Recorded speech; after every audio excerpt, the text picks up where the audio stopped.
الحمدللہ رب العالمین والصلاة والسلام علی رسولہ الکریم وعلی آلہ وصحبہ اجمعین ومن تبعہم بإحسان الی یوم الدین اما بعد۔ زکوٰۃ کے موضوع پر ہم گفتگو کر رہے ہیں اور زکوٰۃ کے حکم کو بیان کرنے والی آیات کا دراسہ کر رہے ہیں۔ 6 آیات کا ہم نے ابھی تک مطالعہ کیا ہے۔ 7ویں آیت اور اس کے بعد کی آیات کا انشاءاللہ آج دراسہ کریں گے۔ 7ویں آیت سورۃ النور کی ہے، آیت نمبر 37 اللہ تعالیٰ ارشاد فرماتے ہیں: رجال لا تلہیہم تجارۃ ولا بیع عن ذکر اللہ واقام الصلاۃ وایتاء الزکاۃ یخافون یوما تتقلب فیہ القلوب والابصار۔ یہ آیت اس سے پہلے گزر چکی ہے جب ہم موضوع پڑھ رہے تھے کہ ان آیات کا دراسہ اور مطالعہ جو آیات مال کو سبب فتنہ بتلاتی۔ ایک تو جگہ پہ پڑھے تھے، دوسرا جو موضوع تھا کہ وہ بیوع مباحہ کب حرام ہو جاتی ہیں، یعنی شریعت نے جن بیوع کو مباح قرار دیا ہے، جائز قرار دیا ہے، وہ کن اوقات میں اور کن ازمنہ میں ہمارے اوپر حرام ہو جاتی ہے۔ اس آیت کو ان 2 جگہوں پہ پڑھ چکے ہیں۔ آج تیسری جگہ ہے، اس آیت کو ہم پڑھ رہے ہیں۔ تیسرا موضوع ہے زکوٰۃ کی فرضیت۔ رجال لا تلہیہم تجارۃ ولا بیع عن ذکر اللہ واقام الصلاۃ وایتاء الزکاۃ۔ یہاں پہ اللہ تبارک و تعالی نے ان افراد کی تعریف کی، ان افراد کی مدح و ستائش کی جو لوگ اللہ تبارک و تعالیٰ کے ذکر سے غافل نہیں ہوتے ہیں۔ ان کی بیع و شراء، ان کی تجارت ان کو اللہ کے ذکر سے غافل نہیں کر پاتی ہے۔ نماز سے وہ غافل نہیں ہوتے ہیں، زکوٰۃ کی ادائیگی سے وہ غافل نہیں ہوتے ہیں۔ اور وجوب پر دلالت کرنے والے جو اسالیب ہیں، ایک اسلوب تھا فعل امر، دوسرا اسلوب تھا کہ اگر شریعت نے اس کے فاعل کی مدح کی ہے، تعریف کی ہے، تو اس سے بھی طلب کا فائدہ ملتا ہے کہ گویا اگر شریعت کسی کام کے کرنے والے کی تعریف کرتی ہے تو مطلب یہ ہے کہ آپ بھی اس کام کو کریے، آپ سے مطالبہ کیا جا رہا ہے، گرچہ وہ مطالبہ فعل امر کے ذریعہ سے نہ ہو۔ 8ویں آیت ہے سورہ نور کی، آیت نمبر 56 اللہ تعالیٰ ارشاد فرماتے ہیں: وَأَقِیمُوا الصَّلَاةَ وَآتُوا الزَّکَاةَ وَأَطِیعُوا الرَّسُولَ لَعَلَّکُمْ تُرْحَمُونَ۔ لعل جب قرآن کریم میں استعمال ہوتا ہے تو لعل کے کئی معانی ہیں، لیکن جب کوئی حکم دیا جاتا ہے اس حکم کے بعد لعل کا استعمال ہوتا ہے تو لعل وہاں پہ تعلیل کا فائدہ دیتا ہے۔ لعلکم ترحمون، تاکہ تم لوگوں پہ رحم کیا جائے۔ کب؟ یعنی اقامت صلاۃ، ایتاء زکوٰۃ اور اطاعت رسول، یہ رحم کا سبب ہے۔ اگر کوئی انسان بہت ہی پریشان ہے تو اپنی پریشانیوں کو دور کرنے کے لیے ان 3 چیزوں پر اسے مواظبہ کرنا چاہیے: اقامت صلاۃ پہ، ایتاء زکوٰۃ پہ اور اطاعت رسول پہ۔ نتیجہ کیا نکلے گا کہ اللہ تبارک و تعالی اس شخص کی حالت پہ رحم کریں گے۔ اس آیت میں اقامت صلاۃ کا حکم دیا گیا فعل امر کے ذریعہ سے، اقیموا الصلاۃ۔ ایسے ہی وآتوا الزکاۃ، زکوٰۃ کی ادائیگی کا بھی فعل امر کے ذریعہ سے حکم دیا گیا اور رسول کی اطاعت کا بھی حکم دیا گیا فعل امر کے ذریعہ سے۔ آپ یہ دیکھتے ہوں گے شباب عموماً کہ قرآن کریم میں جہاں پہ اقامت صلاۃ کی بات کی جاتی ہے اس کے بعد ایتاء زکوٰۃ کا تذکرہ ہوتا ہے،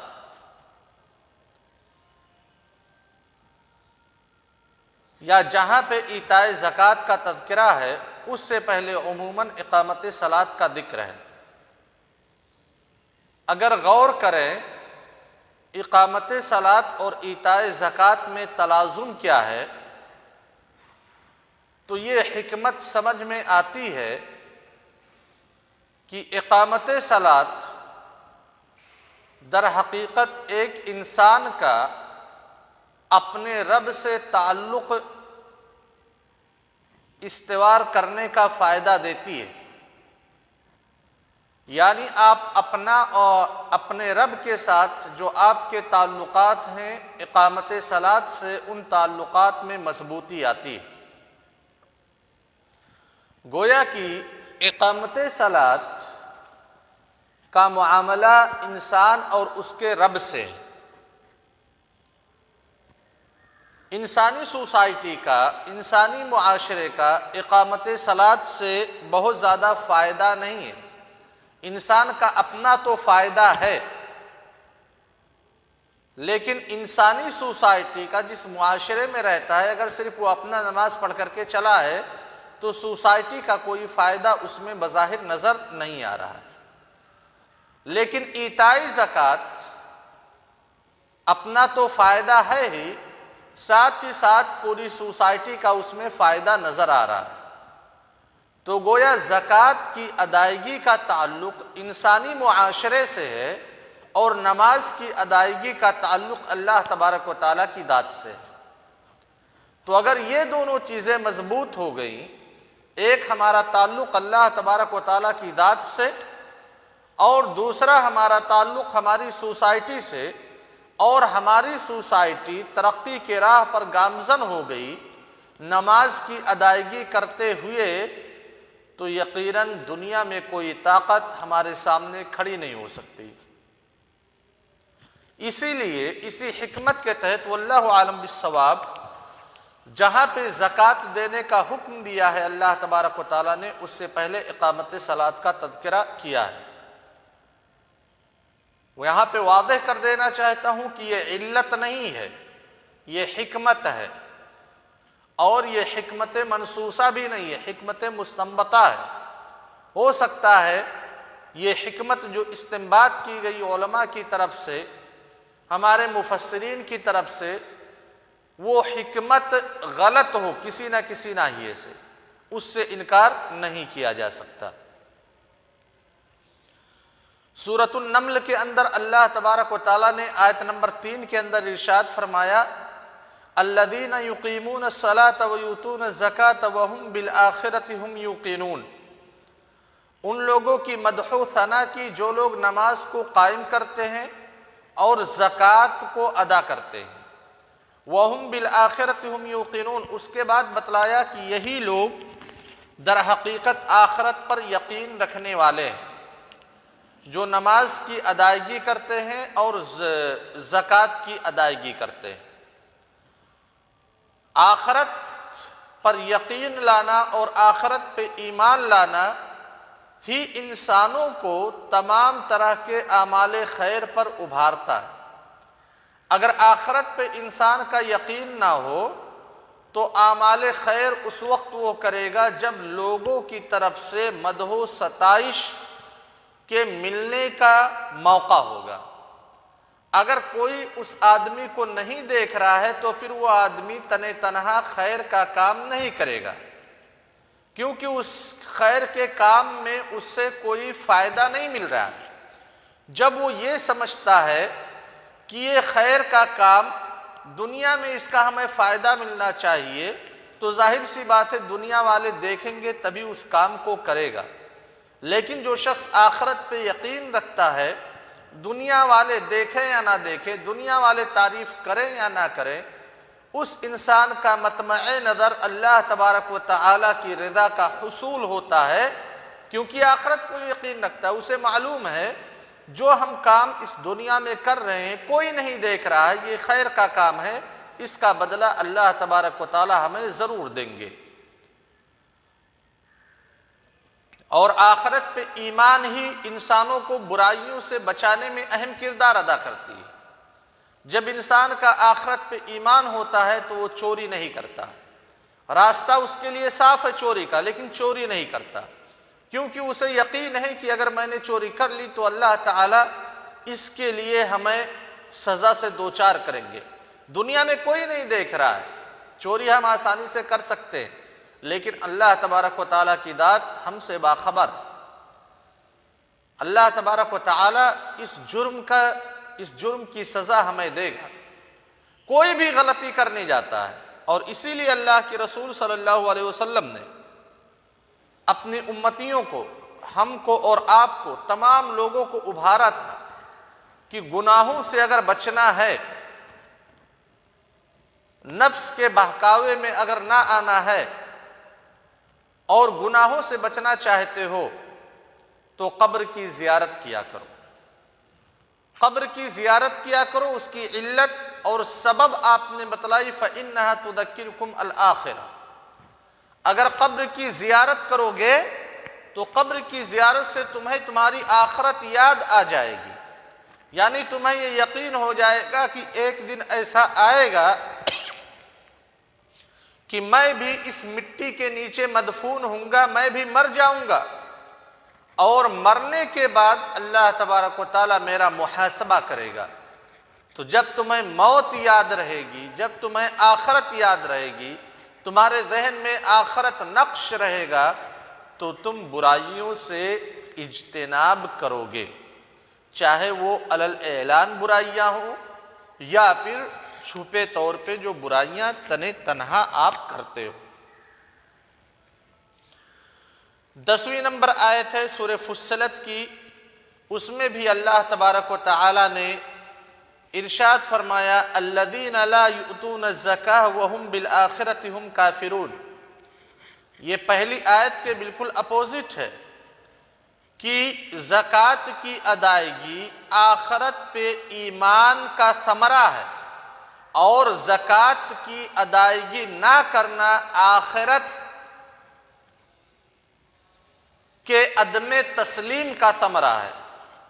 الذین لا یؤتون الزکاۃ، جو لوگ زکوٰۃ کی ادائیگی نہیں کرتے ہیں، وہم بالآخرۃ ہم کافرون، در حقیقت وہ لوگ آخرت کا انکار کرتے ہیں، کیونکہ زکوٰۃ جب آدمی دیتا ہے تو اس کی اپنی پراپرٹی، اس کی اپنی پونجی کم محسوس ہوتی ہے، کہ اس کی پراپرٹی، اس کی پونجی کے اندر کمی آ رہی ہے، 2.5% اس میں سے نکال دے رہا ہے، 100 روپے میں سے 2.5 روپے غریبوں مسکینوں میں تقسیم کر دے رہا ہے، باقی بچے اس کے پاس 97.5 روپے، تو اسے کمی محسوس ہوتی ہے کہ میرے مال میں کمی آ رہی ہے، نقص آ رہا ہے، اس وجہ سے، اور اسے امید نہیں ہوتی کہ جو ہم یہ خرچ کر رہے ہیں اس کا بدلہ ہمیں کچھ ملے گا، کوئی بدلہ اسے ملنے کی امید نہیں ہے، کیونکہ آخرت پہ اس کا یقین ہی نہیں ہے۔ اور آپ جانتے ہیں کہ شریعت اگر کسی کام کو کفر سے متصف کر دیتی ہے یا کسی کام کے کرنے پر وعید سنا دیتی ہے تو وہ کام حرام ہو جاتا ہے۔ ایسے ہی کسی کام کے ترک کرنے پہ وعید سناتی ہے شریعت، یا کسی کام کے ترک کرنے پہ نفاق یا کفر کی صفت سے متصف کرتی ہے شریعت، تو یہ وجوب پہ دلالت کرتا ہے۔ الذین لا یؤتون الزکاۃ، یعنی زکوٰۃ کی عدم ادائیگی یا حرام ہے، لہذا زکوٰۃ کی ادائیگی واجب ہے۔ سمجھ گئے نا شباب؟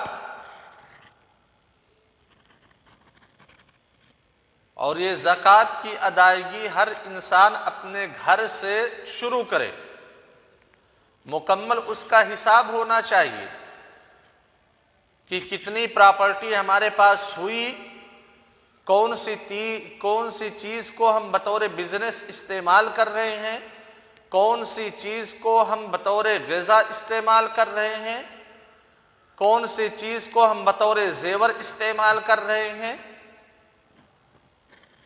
زکوٰۃ سے راہ فرار اختیار کرنے کے لیے مختلف قسم کے ہیلے اختیار کیے جاتے ہیں۔ کچھ ہیلوں کا میں تذکرہ کر دیتا ہوں۔ مثلا پیسے ہیں،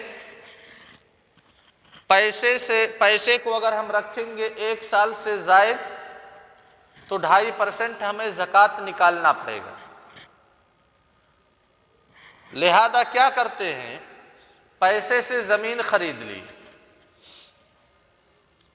مقصد یہ ہے، دل میں نیت یہ ہے کہ اس زمین کو خرید لیا، 1 سال کے بعد بیچوں گا۔ زمین میں کوئی زکوٰۃ نہیں ہے۔ آپ زمین خرید رہے ہیں اپنے گھر بنوانے کے لیے، اس میں کوئی زکوٰۃ نہیں دینا ہے آپ کو۔ زمین سے جو غلہ نکلتا ہے اس میں زکوٰۃ دینا ہے۔ لہذا آپ نے زمین خریدی، کھیتی اس میں تو کر نہیں رہے، غلہ کہاں سے نکلے گا؟ لیکن آپ کے دل میں یہ ارادہ ہے، آپ دل کے کسی گوشے میں سوچ رہے ہیں کہ اس زمین کو میں بیچ دوں گا 2 سال کے بعد، 3 سال کے بعد۔ تو جب آپ نے ارادہ کیا کہ اس زمین کو بیچوں گا تو وہ زمین عروض التجارہ میں شامل ہو گئی، یعنی جو تجارت کے سامان ہیں۔ لہذا عروض التجارہ میں جو زکوٰۃ ہے وہ زکوٰۃ آپ کو دینا ہے۔ لیکن آپ لوگوں کے سامنے بیان کرتے ہیں نہیں میں گھر بنواؤں گا یہاں پہ، اور آپ کے دل کے اندر کسی گوشے میں موجود ہے کہ نہیں میں اس کو بیچوں گا، تو آپ جان لیجئے ان اللہ علیم بذات الصدور، اللہ تعالیٰ سینے کی باتوں کو جانتا ہے، آپ کی نیتوں کو بہتر جانتا ہے۔ آپ انسانوں سے تو بچ سکتے ہیں لیکن اللہ تعالیٰ کی گرفت سے نہیں بچ سکتے۔ تمام طلبہ سے گزارش ہے کہ زکوٰۃ کے سسٹم کو مستحکم بنائیں۔ آپ کے گھر سے جو زکوٰۃ نکلتا ہے اس زکوٰۃ کی صحیح طور پہ تقسیم کریں، اور زکوٰۃ کو اپنے یہاں کے غربا، فقراء اور مساکین کی حاجت پرسی کے لیے، سد حاجت کے لیے انہی کے حوالے کریں۔ آپ اگر اپنے گاؤں سے شروع کرتے ہیں، اپنے خاندان سے شروع کرتے ہیں، اپنے گھر سے شروع کرتے ہیں، تو یقیناً 5-6 سال کے بعد آپ کے گاؤں کا نقشہ چینج ہو جائے گا۔ سمجھ گئے شباب؟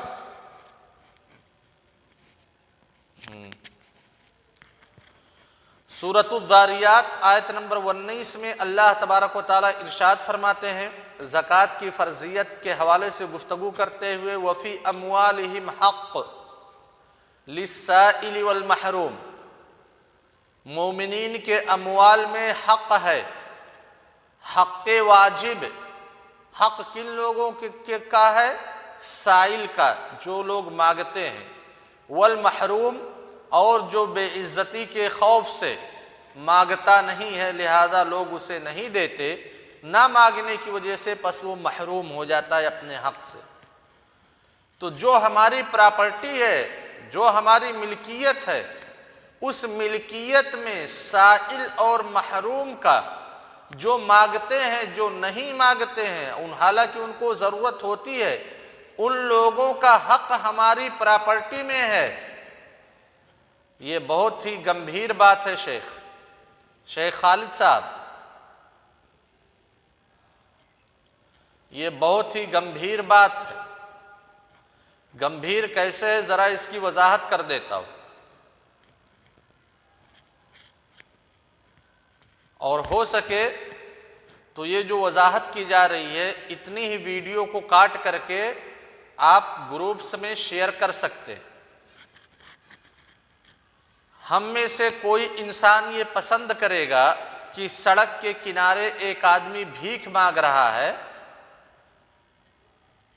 اس آدمی کے پلیٹ میں جو روپیہ رکھا ہوا ہے 10-15 روپے، اس روپے کو اس سے چھین لے اور پھر اس سے ہوٹل میں جا کر کے کھانا کھائے؟ آپ پسند کرو گے شیخ خالد صاحب؟ ایک غریب آدمی بھیک مانگ رہا ہے، ایک بھکاری ہے، بھیک مانگ رہا ہے، اسے کچھ دال چاول وغیرہ بھیک میں ملے، آپ کے گھر پہ آیا، آپ نے زبردستی اس کا تھیلا اتروا لیا اپنے گھر، اور 3-4 کلو جو بیچارہ چاول اکٹھا کیا تھا، اس 3-4 کلو چاول کو آپ نے اپنے گھر میں رکھوا دیا۔ آپ کی ضمیر یہ گوارا کرے گی کہ اس چاول کو آپ اپنے گھر میں پکا کر کے کھائیں، اپنے بچوں کو کھلائیں، اپنے والدین کو کھلائیں؟ ضمیر اس کی اجازت دے گی؟ ضمیر نہیں اجازت دے گی۔ تو جو غریبوں کا حق ہے ہمارے مال میں 2.5%، اس 2.5% کو اگر ہم کھاتے ہیں، غریبوں کو نہیں دیتے ہیں، تو وہی مثال ہے گویا کہ ایک فقیر سے، ایک غریب سے اس کی جھولی کو ہم نے چھین لیا اور اپنے گھر میں کھانا پکوا رہے ہیں۔ جو ہم 2.5% کھا رہے ہیں یہ غریب کا حصہ ہے، اس فقیر کا حصہ ہے جو در در جھولی لے کر کے مانگ رہا ہے۔ ہماری ضمیر کیسے یہاں پہ گوارا کر دیتی ہے؟ یعنی ہم اپنی پرورش کر رہے ہیں بھکاریوں کے بھیک سے، ہم اپنے بچوں کو کھانا کھلا رہے ہیں بھکاریوں کے بھیک سے، ہم اپنے والدین کو کھانا کھلا رہے ہیں بھکاریوں کے بھیک سے۔ کون انسان اس کو پسند کرے گا؟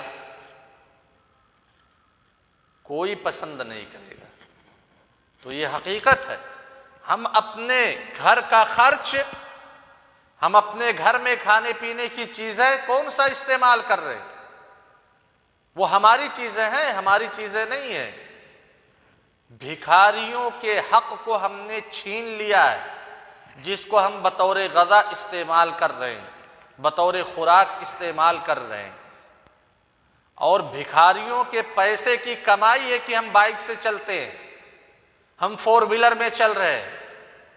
یہ بھکاریوں کا دیا ہوا بھیک ہے ہمیں، جس کا ہم استعمال کر رہے ہیں۔ اللہ تبارک و تعالی ہمیں صحیح سمجھ عطا کرے، اور پھر معاشرے میں جو پریشانیاں ہیں ان پریشانیوں کو دور کرنے کی توفیق دے۔ السلام علیکم ورحمۃ اللہ وبرکاتہ۔ ہو سکے گا تو اس